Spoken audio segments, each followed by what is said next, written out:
Hola, yo soy la doctora Alexandra Zamora. Soy teóloga, tengo un par de maestrías, una de ellas en comunicación transcultural y también tengo un doctorado en consejería bíblica.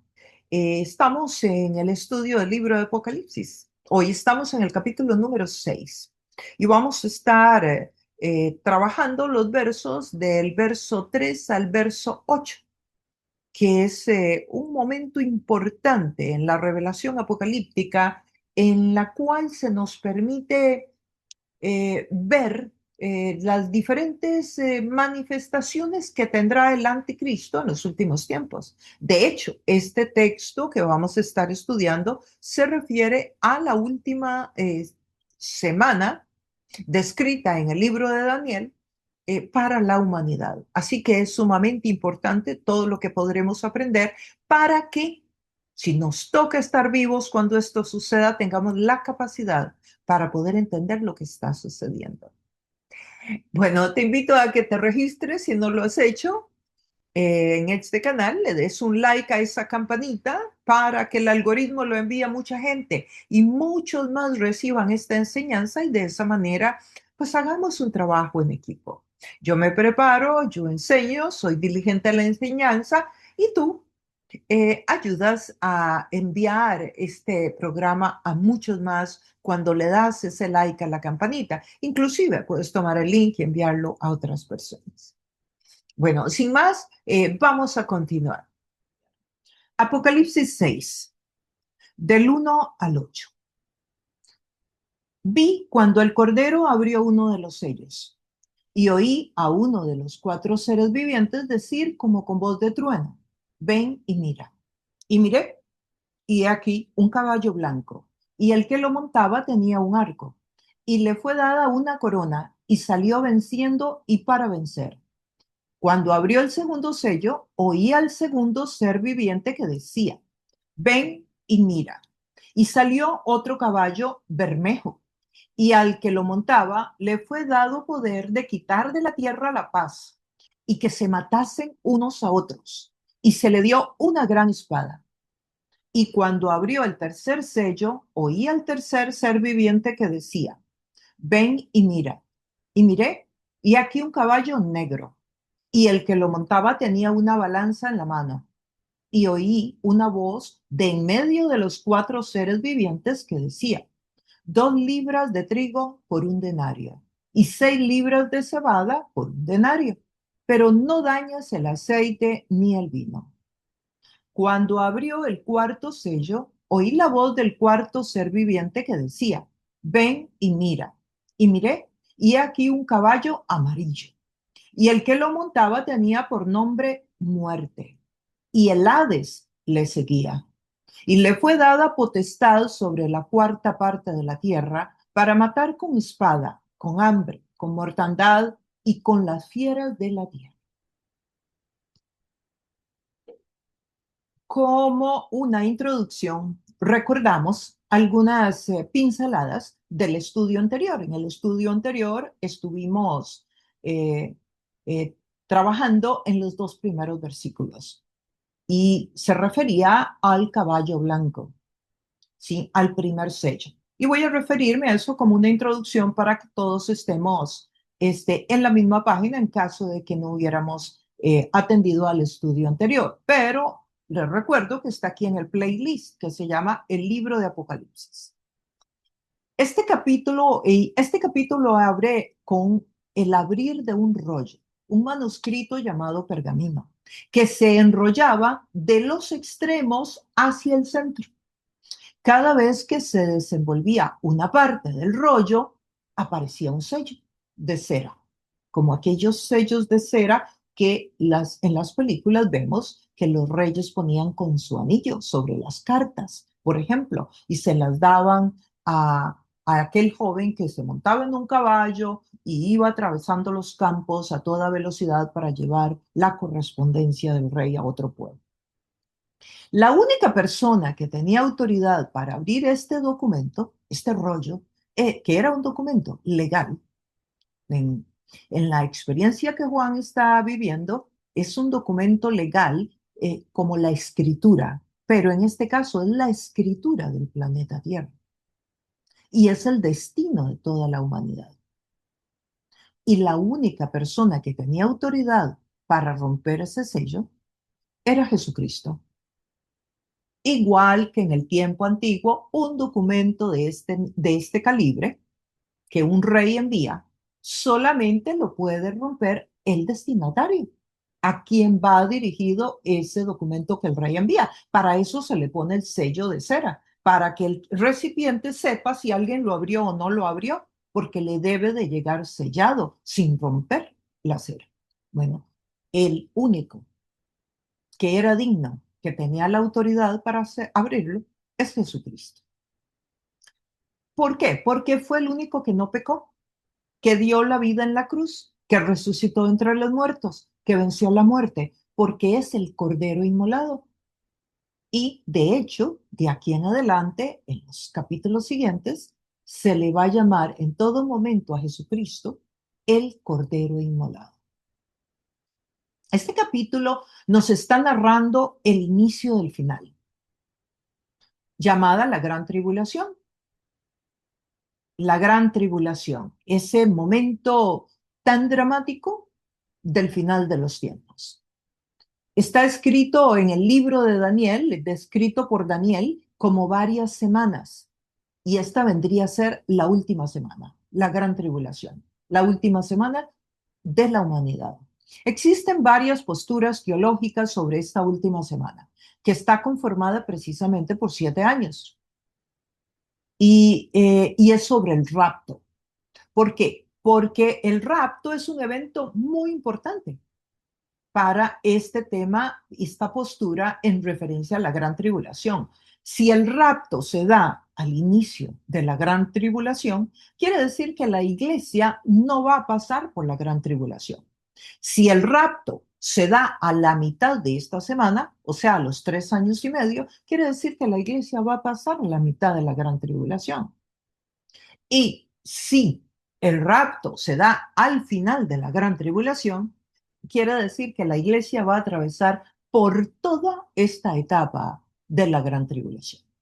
Entonces, hay diferentes posturas teológicas, ya las he mencionado en otros estudios, no voy a reparar en eso, pero les recuerdo que esto debe de estar presente cuando estudiamos el libro de Apocalipsis. ¿Cuál es nuestra postura?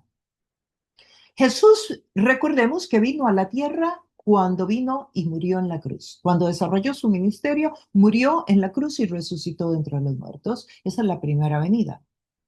Luego vendría para el rapto, pero en el rapto vendría hasta las nubes. El texto en griego dice que llegaría hasta las nubes y que nosotros o los que estemos vivos en ese momento subiríamos a encontrarnos con él en las nubes. O sea, que no viene a la tierra. En el rapto no viene a la tierra, es en las nubes.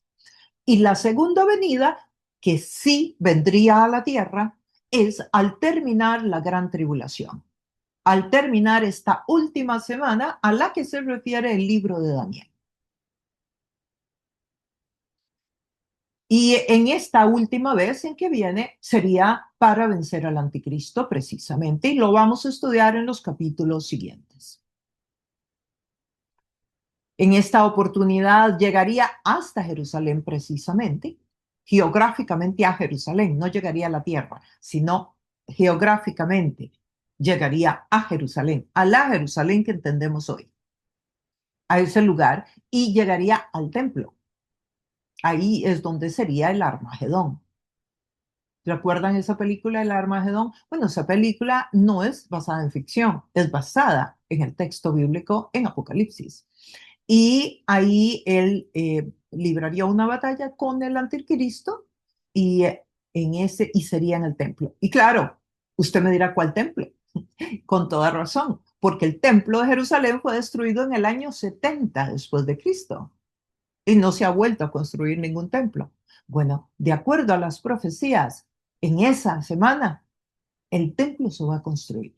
O se va a construir antes o se va a construir en la semana. El hecho es que cuando Jesús venga, va a estar el templo, porque el anticristo va a tratar de sentarse en el templo. Y esto es un texto claro y además no es sobre el que hay varias posturas. Todos los teólogos tienen esta postura, o sea que no hay ambivalencia sobre este punto. Como si lo hay si pasamos o no pasamos como iglesia a la gran tribulación. Ahí sí hay diferentes posturas. Pero en cuanto a esto que acabo de decir del anticristo y tal, no, no hay. La mayoría, o por lo menos la gran mayoría de los teólogos eruditos que han vivido y que ya partieron, los que están hoy, tienen la postura de que esto es lo que se debe entender de ese texto. La iglesia entonces pasa o no pasa por la gran tribulación. Bueno, dependiendo de su postura teológica. Yo siempre recomiendo que esperemos lo mejor, o sea, que no tengamos que pasarla, pero que nos preparemos para lo peor. Me parece que es lo mejor que podemos hacer. En esta experiencia espiritual, Juan puede observar cómo Jesús empieza a abrir este rollo. Y cuando abre el rollo, se rompe el primer sello y al quebrarse cada uno de estos sellos de cera, se pronunciaba un juicio contra la humanidad. Y esto es lo que son los 7 sellos. Y recordamos que el número 7, número de completo dentro de la simbología o la numerología. Y el verso 1 y 2, que ya lo estudiamos en el estudio anterior, dice, vi cuando el Cordero abrió uno de los sellos y oí a uno de los 4 seres vivientes decir como con voz de trueno, ven y mira. Ya también estudiamos lo de los 4 seres vivientes, que son ángeles, serafines, y también hablamos de textos del Antiguo Testamento donde son mencionados. Y miré, y aquí un caballo blanco, y el que lo montaba tenía un arco, y le fue dada una corona, y salió venciendo y para vencer. El primer sello que se rompe y sale un caballo y un jinete. El color del caballo tiene un significado en el género apocalíptico importante, en este caso es blanco, usualmente interpretado por un color que trae paz. En el capítulo 19 vamos a encontrar que Jesús entra cabalgando en un caballo blanco. Bueno, pero este caballo no es precisamente el que está siendo montado por Jesucristo, como estudiamos en el estudio anterior. Este es un caballo que representa el engaño. Por eso lo de blanco. Y por eso el caballo de Apocalipsis 19 también es blanco. Pero en ese del 19, sí, el que viene montando lo de Jesucristo y viene reinando. Precisamente porque es una imitación, es un engaño. Y todo eso lo desglosamos en el estudio anterior. Hablé de la palabra engaño, hablé del significado de la palabra anticristo y todos los significados que tiene para que podamos entender a cabalidad este espíritu de engaño. Y recordarán que dije que es mitad verdad, mitad mentira, que anti es un prefijo y que cuando en el griego el prefijo existe antes de la palabra, en este caso antes de Cristo, anticristo, no siempre significa en contra, sino en lugar de, o sea, que viene en sustitución, a parecerse a imitar. Entonces el anticristo vendrá imitando a Cristo. Y por eso es que va a ser muy difícil para las personas que no tienen madurez espiritual, que no tienen una relación con Dios, el poder discernir y entender que es un engaño, porque será muy parecido a la verdad. Hará señales, hará milagros. Y generalmente la gente que no tiene madurez espiritual ni siquiera conoce lo que dice la palabra sobre milagros y señales, creen que donde hay poder y donde hay milagros y hay señales, siempre es de Dios. Y no, no es así. Claro, los que conocemos el texto bíblico lo sabemos desde siempre, pero los que no lo saben, siempre que vean una sanidad, siempre que vean un milagro, van a creer que viene de Dios. Y resulta que el anticristo hará milagros y hará señales. Este caballo blanco entonces representa a alguien que traerá a la tierra una paz, pero es una paz temporal, es una paz falsa. Y además es una paz que no será a través de guerra, no será conquistada a través de guerra, sino de negociaciones, de relaciones diplomáticas. Será una persona en una posición de poder político, de influencia, que tendrá un gran liderazgo a nivel global. A lo largo de la historia de la humanidad, diversas figuras han sido consideradas o acusadas de ser el anticristo, especialmente en los contextos religiosos, políticos, ideológicos. Por ejemplo, emperadores romanos allá del siglo I al siglo IV, a Nerón, allá en el año 54, 68, se le acusó, fue uno de los primeros que se le asoció con el anticristo por los cristianos perseguidos de la época. ¿Por qué? Porque él hizo mucho daño a la cristiandad, ustedes recordarán, ¿no? Algunos inclusive señalan que su nombre en hebreo significa el 666. Domiciano, allá en el año 81, al año 100. Precisamente Domiciano fue aquel emperador que mandó al apóstol Juan, el escritor del libro de Apocalipsis, a la isla de Patmos, a una cárcel, por causa del Evangelio, de ser testigo del Evangelio, de hablar del Evangelio. Y hizo una gran persecución a muchísimos creyentes de la época. Bueno, él también. Mahoma, en el año 600 aproximadamente. Algunos teólogos cristianos medievales, sobre todo católicos, ortodoxos, la mayoría lo consideraron como un anticristo. Algunos papas han sido acusados también. Por ejemplo, en el siglo X, siglo XI, siglo XII, durante la Reforma Protestante, Lutero, Calvino identificaron al papado, no a un papa, sino al papado, al sistema, como una institución del anticristo. Napoleón Bonaparte también. Hitler también fue acusado como una figura del anticristo en la época moderna. Su liderazgo totalitario, persecución de los judíos, todos los asuntos que rodearon la historia de Hitler, ¿no? Fue muy relacionado con las profecías apocalípticas. Eh, este señor marxista de la Unión Soviética, Stalin, también fue asociado con esto. Y bueno, hay muchos líderes modernos también, como Kissinger, Reagan, Gorbachev, Clinton, Obama, Trump, Macron, Putin y ahora también Elon Musk. Entonces, estos dentro de los modernos son rumores, teorías, pero, y muchas pues son teorías conspirativas, pero que a estas figuras se les ha adjudicado tener el potencial para ser el anticristo. Ninguna de estas afirmaciones ha sido sostenida con evidencias teológicas hasta la fecha por el ala protestante en la iglesia. Pero es muy interesante que el anticristo, muchas personas están en autos de su existencia, de que va a llegar, de que es una amenaza y está presente en la sociedad. El primer caballo, ¿verdad? El primer sello se rompe y el primer caballo entonces engaña, va a llegar engañando. ¿Trayendo qué? Paz. ¿Una paz qué? Frágil, ficticia, fake, temporal. El segundo caballo, o sea, el segundo sello, se rompe y sale un caballo y sale un jinete y es la guerra. El tercer sello es el hambre. El cuarto sello es la muerte. Cada uno traerá un juicio sobre la humanidad. No será un evento de un desastre natural. No lo confundamos.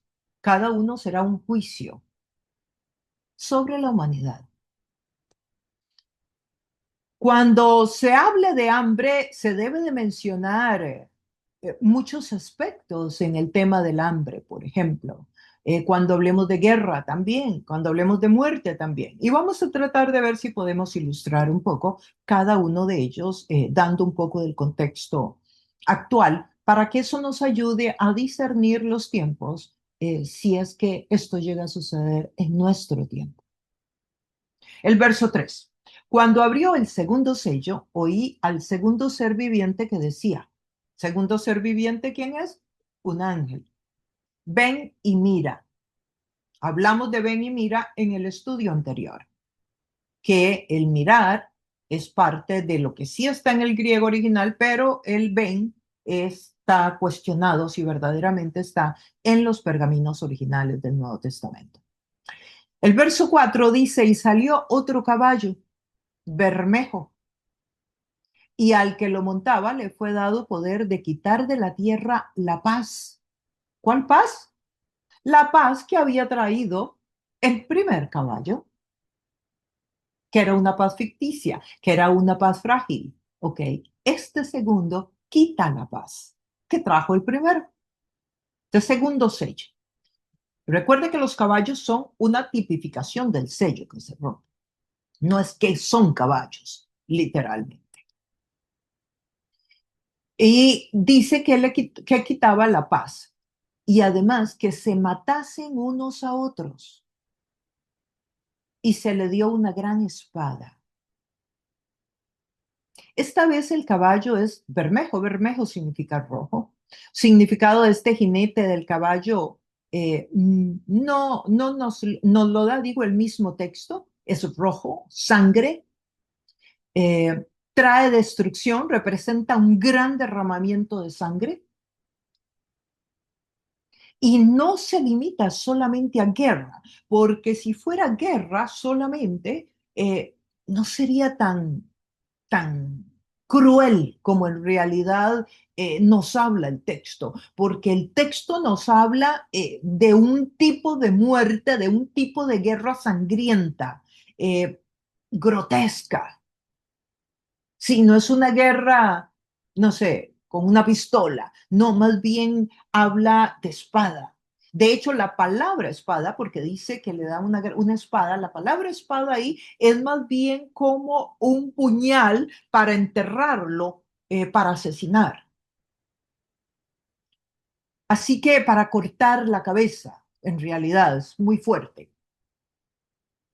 Y es que esto es lo que va a producir el primer caballo, o sea, cuando esa paz que le vendió al mundo de que está trayendo la reconciliación entre las naciones, porque recuerden, para que estos sellos lleguen es porque hay una necesidad y ellos vienen, en este caso el caballo blanco, a dar una respuesta al mundo. El mundo está en crisis.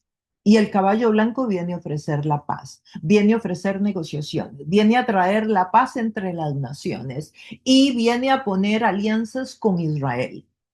Israel juega un rol clave en los tiempos finales. Definitivamente, lo he dicho antes, lo repito, es un reloj. Israel viene a ser como el reloj. Nosotros vemos a Israel y podemos saber en qué tiempo estamos, qué tan cerca o qué tan lejos estamos de los tiempos finales. Y en este caso, pues va a haber una alianza con Israel. Este caballo blanco traerá una gran alianza y parecerá que hay paz. ¿Cuánto va a durar? 3 años y medio. Lo estudiamos también en el capítulo anterior, en el estudio anterior, perdón. Y después cada quien podrá ver su rostro tal cual y entonces se lleva la paz que trajo. ¿Mm? Y aquí vendrá una gran tragedia sobre la humanidad y se desatará una serie de momentos muy difíciles para la humanidad. ¿Y quién es este señor, este anticristo? Bueno, es una figura humana, será un ser humano que será levantado y liderado por Satanás. Él no va a ser Satanás. El anticristo no es Satanás. Él es alguien levantado y liderado por Satanás. Y el mundo estará tan carente de liderazgo como lo vemos hoy. Han visto hoy en las naciones. Han visto la ausencia de liderazgo que hay en los gobiernos. Es impresionante. Es que no es solamente en un país, es en un montón de países que la gente no sabe por quién votar. Bueno, habrá una gran necesidad de liderazgo y cuando este líder se levante, la gente lo va a adorar, la gente lo va a seguir. Eso dice el texto bíblico. Lo van a seguir, lo van a adorar. Si nosotros cuando lleguemos a los capítulos más adelante de Apocalipsis, vamos a ver donde dice que lo van a adorar literalmente. O sea, es impresionante cómo la gente doblará las rodillas y lo adorará tal y como los emperadores del primer siglo. ¿Recuerdan cuando la iglesia era perseguida y cuando estudiamos las 7 iglesias de Apocalipsis, que en cada una de las cartas que Jesús le mandaba a través de Juan a estos líderes de las 7 iglesias, muchas de ellas habían caído en la adoración al emperador, que habían templos donde se adoraba al emperador, etcétera? Bueno, el anticristo va a ser adorado igual, literal. Y ahí ya cuando él pida esa adoración en el templo, etcétera, y otros elementos más se den, es cuando será descubierto que no era su intención traer la paz, sino un gran dominio y un gran control sobre la humanidad. Apocalipsis 13, del 4, versículo 4 en adelante, usted lo puede buscar luego, yo lo leo rápidamente. Dice, también se le dio boca que hablaba grandes cosas y blasfemias, y se le dio autoridad para actuar 42 meses, y abrió su boca en blasfemias contra Dios para blasfemar su nombre, de su tabernáculo, de los que moran en el cielo, y se le permitió hacer guerra contra los santos y vencerlos. O sea, habrán personas en esa gran tribulación que creerán en Dios. También se le dio autoridad sobre toda tribu, pueblo, lengua, nación, y lo adoraron los moradores de la tierra, cuyos nombres no estaban escritos en el libro de la vida del Cordero, que fue inmolado desde el principio del mundo. Sí, les dije que Jesús iba a ser mencionado como el Cordero inmolado de aquí en adelante, y así lo van a encontrar en varios capítulos de aquí en adelante. Las estadísticas mundiales nos dicen que existen hoy día 9 países que oficialmente poseen armas nucleares, consideradas las potencias nucleares del mundo. Rusia, Estados Unidos, China, Francia, Reino Unido, Pakistán, India, Israel, Corea del Norte. Sí, son 9 las potencias mundiales que tienen este poder de las armas nucleares. ¿Cuánto tiempo le tomaría destruir el mundo, digamos, si hubiera una guerra de estas nucleares? La capacidad destructiva. Con 100 o 200 bombas nucleares del tamaño de la Hiroshima, nos dicen las estadísticas, ya eso podría causar lo que se llama un invierno nuclear, que afectaría todo el planeta. Es impresionante cómo ha avanzado el poder de estas naciones en cuanto a su capacidad destructiva. En caso de una guerra nuclear y a gran escala entre las potencias, por ejemplo, entre Estados Unidos y Rusia, para poner algo, todo el intercambio de misiles se podría dar de 30 a 2 horas. O sea, en 2 horas se acabaría Rusia o Estados Unidos. O sea, se podrían mandar todos los misiles.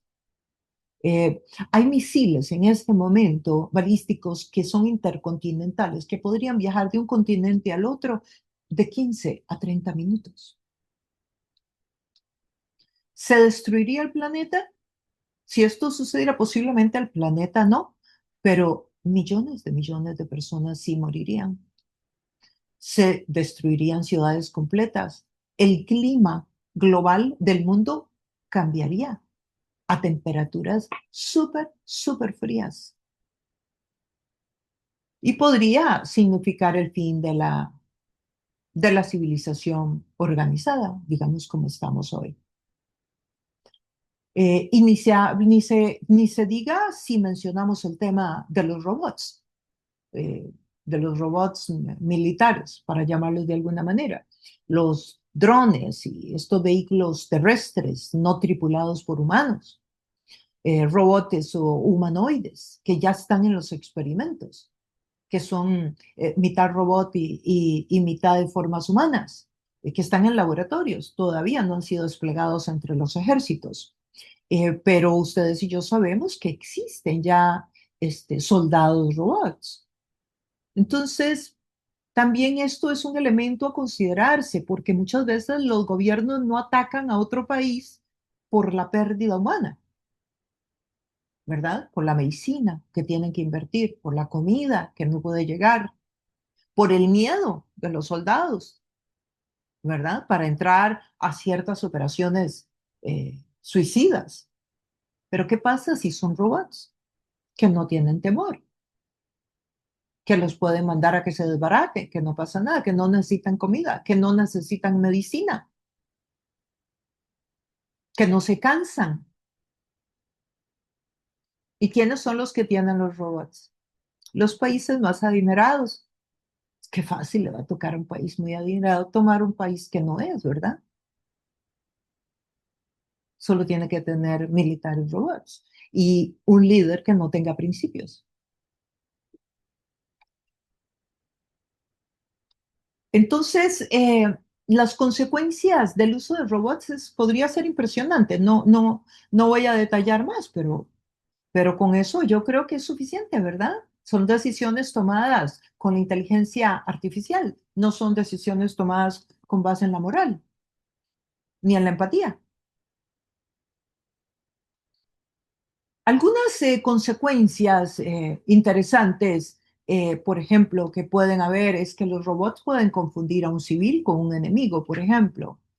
Eh, no tiene problemas de conciencia si mata a alguien que no debía de haber matado. En fin, eh, puede abaratar el costo humano porque sale más barato reparar un robot que mantener a un soldado que le amputaron las piernas el resto de su vida, mantenerla a él y a su esposa y a sus hijos, ¿no? En fin, todos esos elementos. El verso 5 viene el tercer sello. Cuando abrió el tercer sello, oí al tercer ser viviente que decía, ven y mira.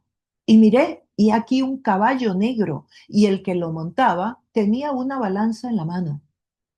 Y oí una voz de en medio de los cuatro seres vivientes que decía, 2 libras de trigo por un denario y 6 libras de cebada por un denario, pero no dañes el aceite ni el vino.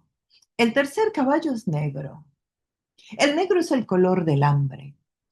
La canasta básica de alimentos de la época era el trigo, la cebada, el aceite y el vino. ¿Cuál es la canasta básica en tu país? Si estamos en Latinoamérica, posiblemente es el arroz, los frijoles, ¿sí? En la India, posiblemente, no sé, sea la lenteja. Sí, en los países asiáticos, el arroz va a ser parte de canasta básica. Bueno, en esta época era el trigo, la cebada, el aceite y el vino. Recordemos que el vino no era un lujo como es hoy para nosotros. Lo ponemos en la mesa como un detalle, un trato especial que nos damos un día. No, el trigo era una agua que ayudaba a la gente a no enfermarse, porque el agua, como no estaba curada, pues era agua que venía con mucha bacteria, la gente moría de muchas enfermedades provocadas por el agua contaminada. Entonces, el vino era parte de lo que la gente debía de tomar. Bueno, el hambre, entonces, una forma de hambre. Tal vez esto suena un poco mejor para los economistas o los que están en el mundo financiero, pero igual lo dejo ahí para que reflexionemos simplemente. Una expresión del hambre es la inflación. El hambre, en este caso, causada por la guerra o la inflación causada por la guerra. Recuerde que acaba de pasar, acaba de pasar un sello que trajo muchísima guerra y no una guerra solamente de disparos, sino en la que ya en esta época, como estudiamos hace unos minutos, vendrían otros elementos más como los robots y todas las consecuencias que esto traería en una guerra o trae en las guerras. porque ya está trayendo. Pero imagínense una guerra abierta, todas las naciones con todas las naciones. ¿Qué es lo que estaría pasando ahí? Y es interesante que dice, pero no dañes el aceite ni el vino. Se refiere al aceite de oliva y el jugo de la uva fermentado, que era lo que se le llamaba vino, que era como un vinagre, más bien.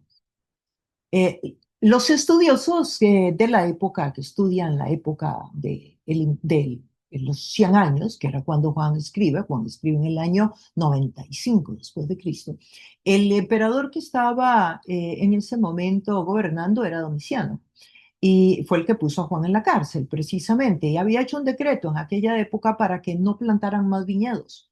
Y algunos historiadores de la época hablan un poco sobre este decreto y dicen que quedó sin efecto porque hubo mucha protesta de parte de la gente. Podría ser que esto haya influenciado el pensamiento de lo que Juan está tratando de comunicarnos, pero habría que hilar mucho más profundo. Pero sí, nosotros hoy podemos pensar en el hambre hoy. Sí, ese era el hambre en los tiempos de Juan, primer siglo. Hablemos del hambre hoy. Hoy, digamos el año pasado, hablemos un poco del año pasado. Solo el año pasado, en el 2023, hubo aproximadamente 733 millones de gente, una de cada 11 personas a nivel global, que estuvo en baja nutrición. Estas son estadísticas formales. En el año 2023, en el 2023, 295 millones, alrededor de 295 millones, en una área de 53 países, sufrió la inseguridad de no tener la comida que necesitaba. Cerca de 300 millones de personas eh, pasaron por el riesgo de morir de muerte por conflictos climáticos, por falta de ayuda, por conflictos bélicos entre países, etcétera. Solamente en niños, o sea, millones de niños pasaron en el 2023 ante estas situaciones. En regiones como Yemen, por ejemplo, 17 millones de personas pasaron hambre y 1 millón eran niños. Y podemos seguir hablando de datos como estos de lo que es el hambre hoy a nivel mundial. Consecuencias de que la gente tenga hambre. Bueno, en primer lugar, sociales, para hablar de lo menos importante, sociales. Un país que tiene una mayoría de la población pasando necesidades de hambre es un país expuesto a la violencia. Un país donde la clase media está siendo eliminada es una bomba de tiempo para que entren ideologías destructivas, para que el mismo pueblo entre en el modo de sobrevivencia. Y eso es gravísimo. No hay nada que pueda ser más violento que un ser humano con hambre. Entonces, a ningún país le conviene descuidar su población. Por eso los malos gobernantes tienen que ser quitados, no solamente porque son malos gobernantes y le hacen daño a todo el mundo, sino porque hasta los millonarios van a ser perjudicados, por más seguros que se sientan. Porque un mal gobernante que no administra bien un país va a exponer una gran mayoría de la población a situaciones que los va a ir arrinconando y para sobrevivir van a hacer cualquier cosa. Entonces, hasta por inteligencia, si no lo hacemos por humanidad, por inteligencia.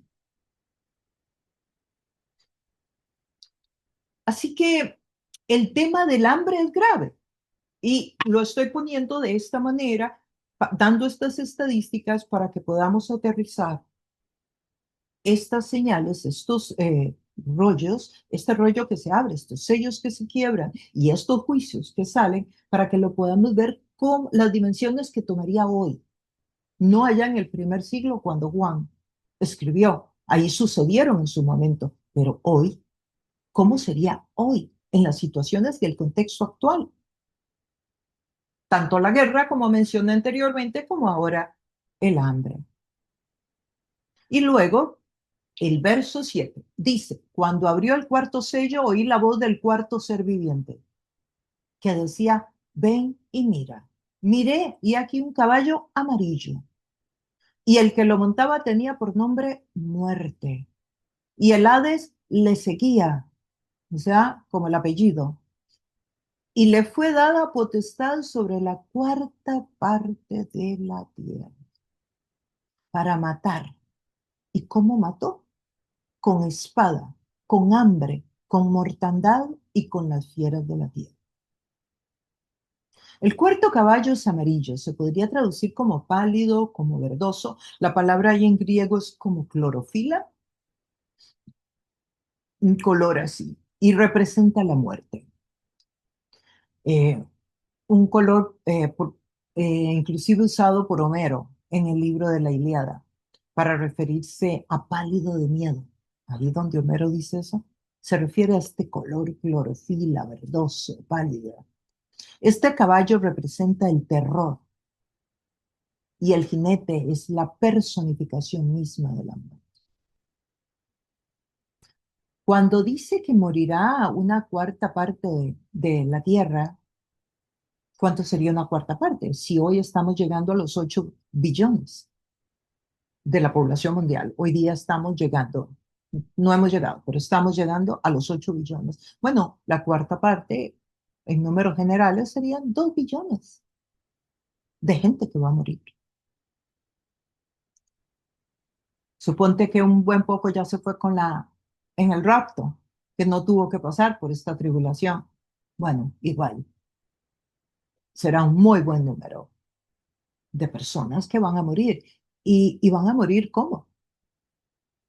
Sí, o sea, es que además dice que van a morir, sino que además representa el infierno mismo, porque menciona el Hades.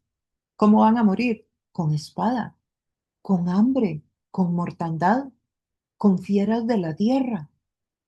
O sea, son muertes feas. Claro, y es que un sello provoca el otro, ¿verdad? Y provoca lo otro, y provoca lo otro. Hoy vamos a cubrir 4. Cuando continuemos en el próximo estudio, vamos a ver los otros sellos también, que son como una continuidad en lo malo, o sea, en lo negativo para el ser humano.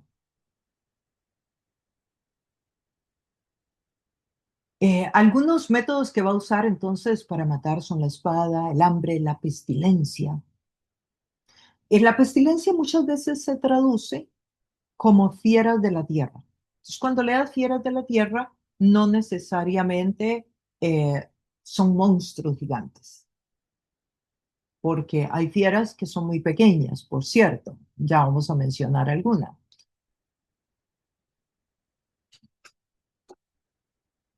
Ezequiel menciona estos juicios de estos sellos.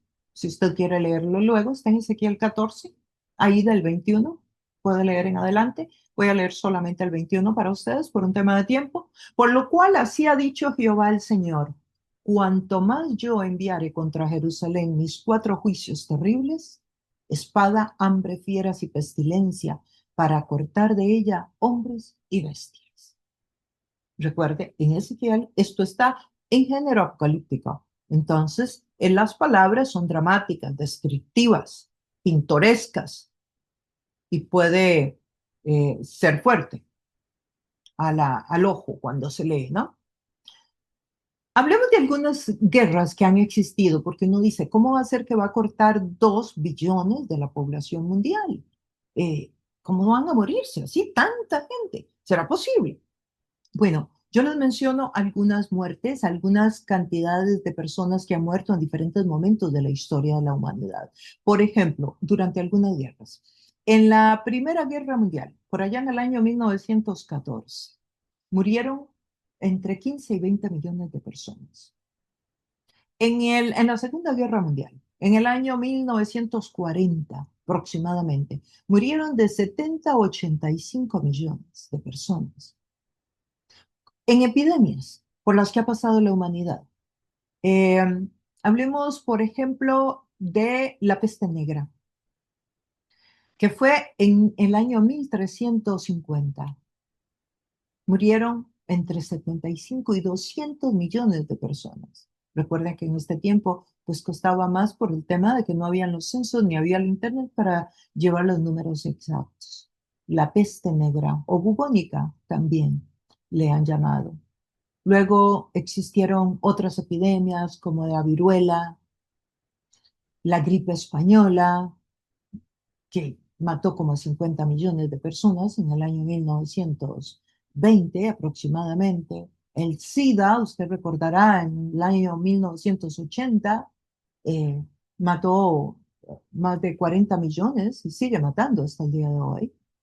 El COVID, algo cercano, el COVID, pero el COVID mató, ¿qué? Millones también, ¿qué? ¿10 millones? Datos oficiales dicen que 7, 8. Habría que ver si no fueron más.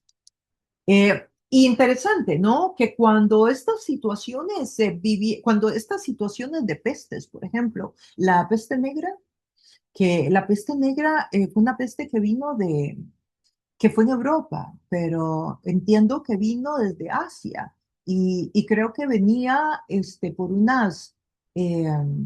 por unas pulgas, por unas pulgas, sin embargo se relacionan con ratas, pero es que las pulgas venían en las ratas. Y cuando las ratas mueren, las pulgas brincaban a los seres humanos, mordían los seres humanos y ahí se desata esta peste. Y fue muy interesante, porque ¿saben qué ocurrió también? Ay, qué interesante, cómo el ser humano puede ser de cruel, ¿no?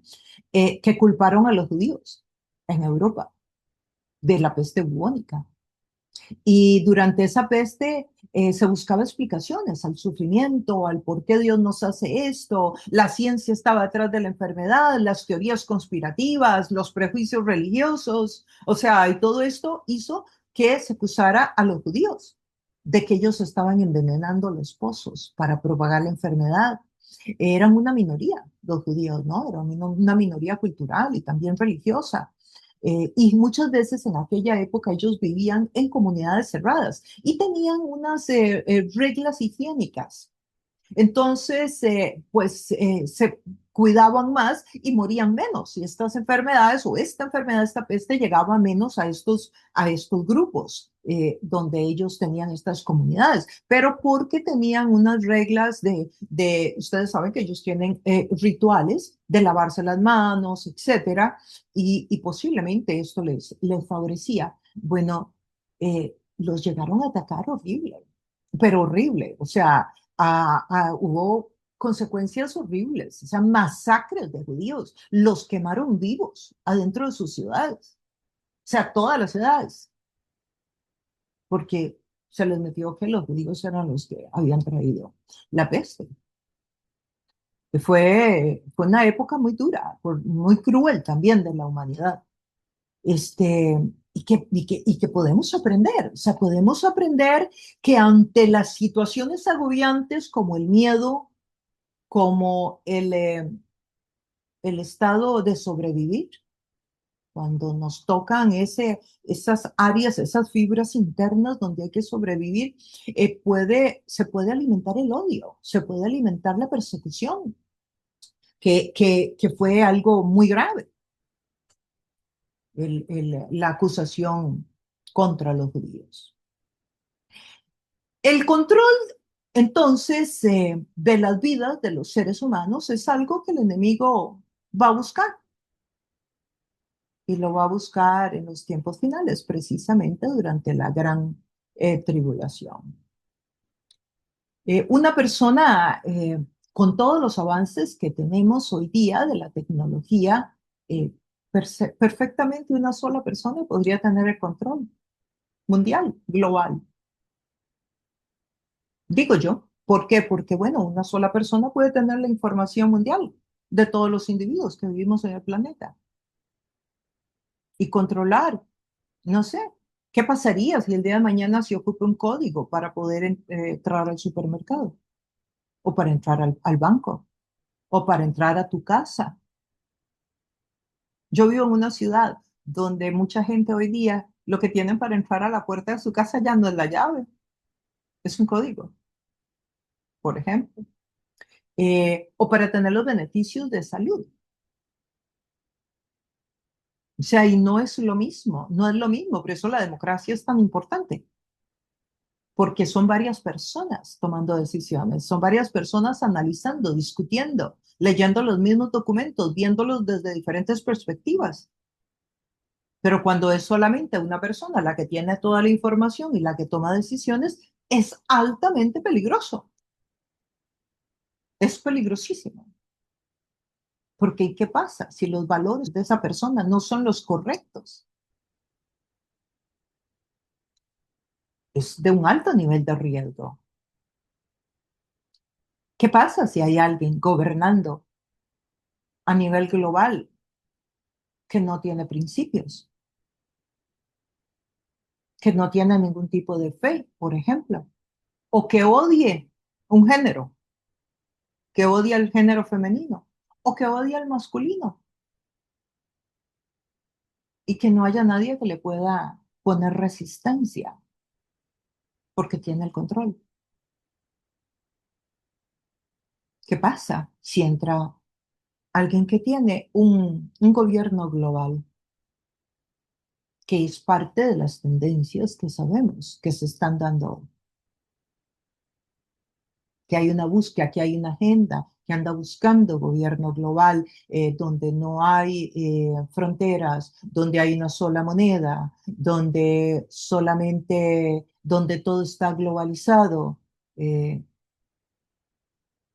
sí, todos estos asuntos que se están manejando hoy para estandarizar el gobierno mundial.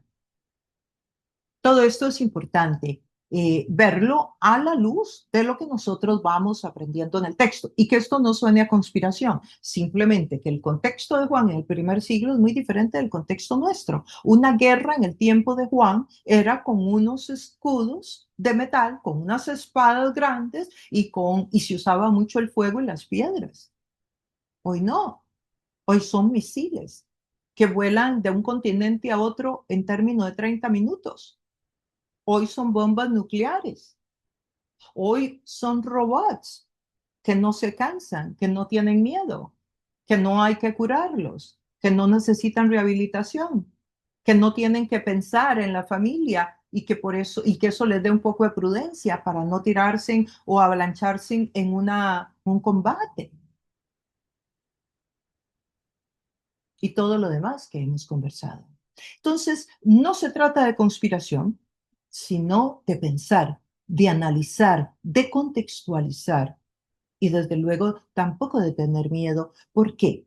Porque el libro de Apocalipsis tiene como propósito precisamente que nosotros podamos discernir los tiempos futuros. No tiene como propósito asustar al ser humano. Lógicamente, la persona que no tiene su fe en Dios se va a asustar, pero el creyente que tiene una relación con Dios, el libro de Apocalipsis debe de ser una ventana para que pueda ver al futuro y cuando los tiempos lleguen, estar preparado, entender lo que está sucediendo. Esa siempre fue la intención de Dios para dejarnos el libro de Apocalipsis, que entendamos los tiempos, que podamos creer, que si no creímos ahora, que cuando veamos eso suceder, podamos creer y decir, era verdad. No era solamente ficción, no era una locura. Es verdad que Jesús viene por segunda vez. Es verdad que hay un anticristo. Es verdad que hay cielo. Es real el cielo. Y también es real el infierno. Esa es la intención en el libro de Apocalipsis. Y yo oro a Dios para que Dios te ilumine, para que Dios te guíe, para que el Espíritu Santo abra tu entendimiento y tú puedas comprender la palabra de Dios y puedas desear tener una relación con Dios. Y si tú dices, pero es que no tengo ni idea por dónde empezar, empieza ahí donde estás, ahora mismo. Nunca vas a estar completamente listo o lista. Nunca vas a estar en la posición para poder empezar a caminar con Dios. No, nunca. Nunca vas a estar ahí. Empieza ahí donde estás. Ahí mismo, donde estás, en el auto, donde estés, en tu casa, en la oficina, en donde quiera que estés, escuchando este mensaje. Ahí mismo, dile, Dios, yo quiero conocerte, yo quiero tener una relación contigo. Si esto que estoy escuchando es verdad y es así, a mí me interesa conocerlo. Ayúdame a creerlo, porque es que me cuesta hasta creerlo. Háblale, tal cual. ¿No ves que ya él sabe lo que estás pensando? Así que ¿para qué le vas a usar una palabrería ahí que ya en realidad él sabe que tú tienes dudas y no pasa nada por tenerlas?